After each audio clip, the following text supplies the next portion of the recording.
Sentinel Beast is the sixth full-length album from Houwitser, an Utrecht, Netherlands-based brutal death metal band who've been around since about 1997, when a then bassist for Sinister, who I believe played on Bastard Saints, the EP, right after Hate. The band kind of fell apart at that point, or there was some big changes in the lineup around that time, and with him he took the original vocalist of Sinister. So the buzz around the band was that this band was sort of an offshoot of Sinister to start, and that sort of reflected on their first couple of records. In 1999, their debut was a little bit more of a death grind leaning brutal death metal album, and from there they changed members around. They changed a vocalist every album for the first three, and from that point they found more of a maybe a straightforward brutal death metal feeling that was appropriate for the early 2000s. And what's to be expected from Houwitser is nothing short of just solid brutal death metal with an old school touch to it, because they have those roots in 90s death metal. And so if you're a fan of Sinister already, but always wanted to hear what they sounded like as a brutal death metal band, you might have missed their sort of late 90s to about 2006 run where they did lean brutal. I would check out those albums through about 2006 to catch up, and then see that this band was kind of right there with them in that scene at the time, where there were bands like Centurion and all them showing up and impressing everyone with that next generation of extremity and death metal. And a lot of those old school bands were showing up to be part of that, alongside maybe more of the suffocation level stuff from Disavowed, the Cannibal Corpse side of things from Severe Torture, and of course some of them ending up on like Unique Leader and record labels like that, because there was some parody with the style of Deeds of Flesh at the time. So this is pretty important context for, what would I expect from the band, what did I like about this record and all that. But for now, we'll just cut into a song that just makes good on what I just said. This album does sound like it's from this band, and it's brutal.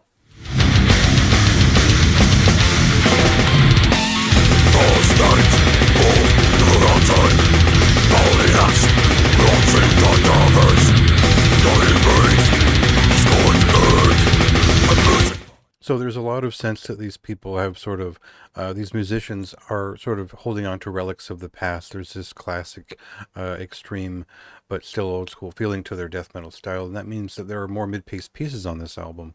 There is a riffing style that will feel like it came from that Deeds of Flesh era, that late 90s into about the mid-2000s, where the classic sound and that dry, riff obsessed feeling is all over the place. But a lot of this record comes after it pulls together pieces of their very inconsistent discography otherwise. There were a lot of albums this band put out here and there, with different lineups. Maybe the songwriting was different, and there was some groove metal aspects in some of them that were not pronounced, but it wasn't interesting songwriting. I feel like this is the record that they had recorded or were intending to record in 2014 as the original vocalist returned to the band, and that meant a return to the more clearly like old school defined sound of the band, and the late 90s into 2000s transition. It felt like they were pushing back into where they came from, coming back to the core of what Houwitser were. And that's what makes this record a little bit better than what they were doing back in 2010, when the last time they recorded or they released an album. Honestly, I don't think this is a new album so much as they've finished the 2014 record, because if you go on their Facebook, you can see there was about a year's worth or 6 months worth of posts where they explained that they were frequently posting about recording this album, and they showed some demo songs from it as well. And when you go back and listen to those demo versions, they're not drastically changed here. And so what I gather is that this is a record they recorded a long time ago. They might have re-recorded parts of it. They might have re-recorded the whole thing. They've not been very forthcoming with any of that.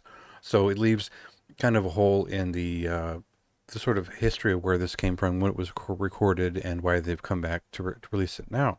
I think that if you're a fan of Dutch brutal death metal of a certain era, and names like Prostitute Disfigurement, Supreme Pain, and Centurion and all them, they stand out for you. You already know this band, and you know that you can expect something pretty decent here, but they don't really hit the bar of quality in terms of presentation here. I think that the recording is fine. The production values are strong.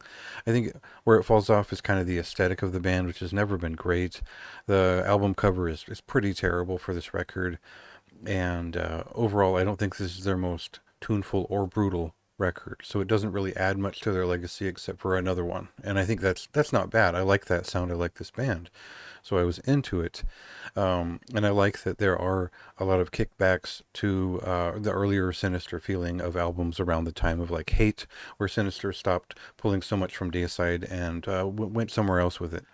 This is a solid death metal record. You know, you're going to get a kick out of it if you're a fan of brutal death metal of a certain era, and if you're familiar with a lot of the bands that I talked about here. But if you're coming into it and this is your first time hearing Houwitser, maybe you'll feel like they kind of kick ass. Some of these preview songs show off pretty well, but there are mid-paced pieces, there are slower, more classic death metal pieces on here, and they show a pretty good range of where they've been and where they're at now, and most of it's not all that boring, but also it's nothing they haven't done before. So you know, it has its value, I think, as just reminding us that Houwitser is a cool band, and I think their discography is worth visiting and taking seriously.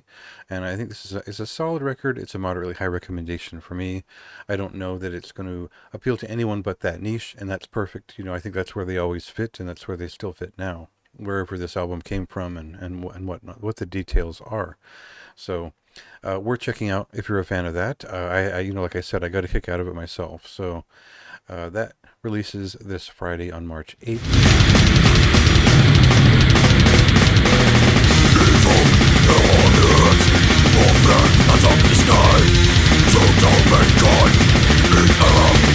Evil,